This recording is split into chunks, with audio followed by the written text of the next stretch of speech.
Hey folks, Would-Be Farmer here, Central Florida. I'd like to talk a little bit about water systems today. One of the mnemonics I like to use is to know your sun, stow your water, and grow your soil. So the middle of those three, stow your water. So water systems. Now each site is going to be unique. Permaculturists like to say that each site is unique as each individual. We have a 3 to 4 acre wetland slant pond back here. And that gives us an opportunity to access water year round at different levels. And also that with that water we can access nice mucky pond fertilizer, I like to call it. The good stuff, nature's original compost, if you will. With the water and the black muck, I've got lots of options here, but that's not an option everyone has. So anyway, when we talk about water systems, water is essential. It's an element and function that without it, we can't do photosynthesis, and without photosynthesis, we don't survive. Photosynthesis is the source of all food.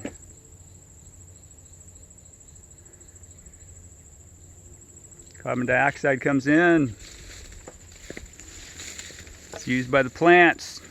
Heat of the sun. They create their own food and food for others. So water, the essential water.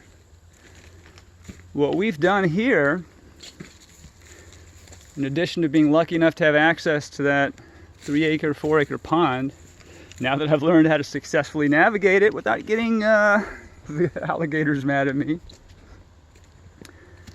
Well, what about bathing? Am I going to haul water up? I can. I said, yeah, I could. Yeah, it's probably not going to work for us. So we do have an electric pump. Well water. We also have solar panels that we can use for electric power. We have rain barrels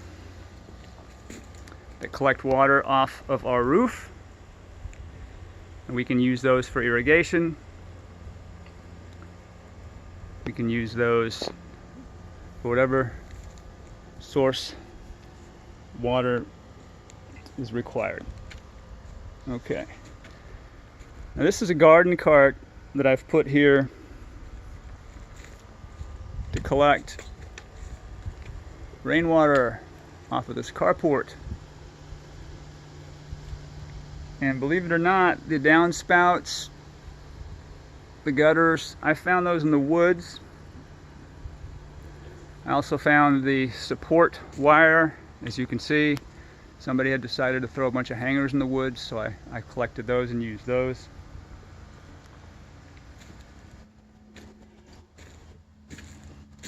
Now recently we decided to invest in a manual well pump.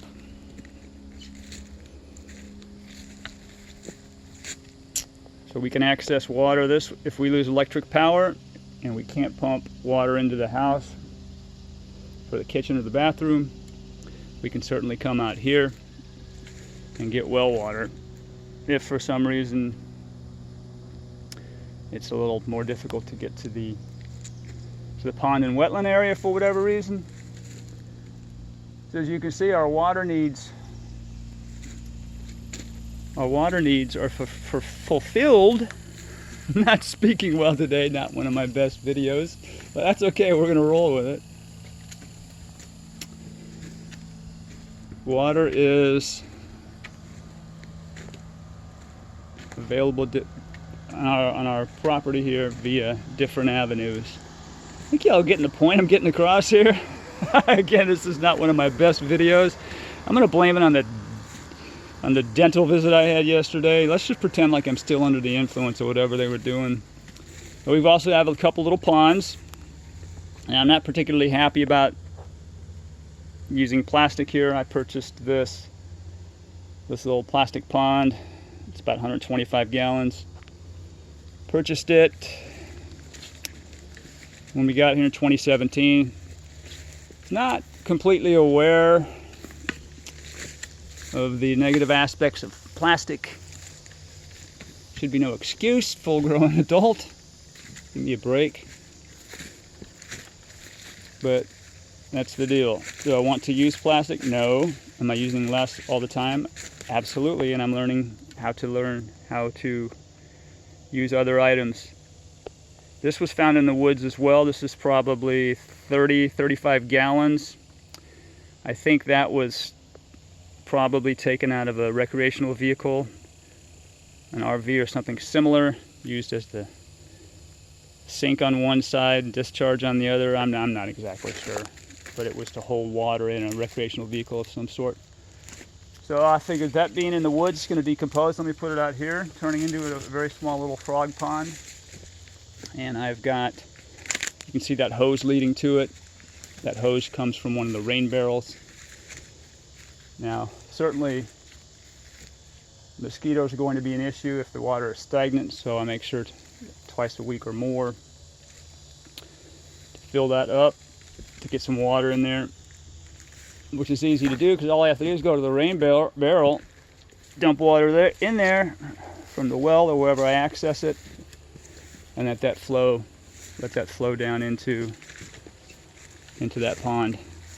And this pond that I just walked by, the 125 gallon pond, that takes roof runoff as well, and I also have a feed going from our electric well pump.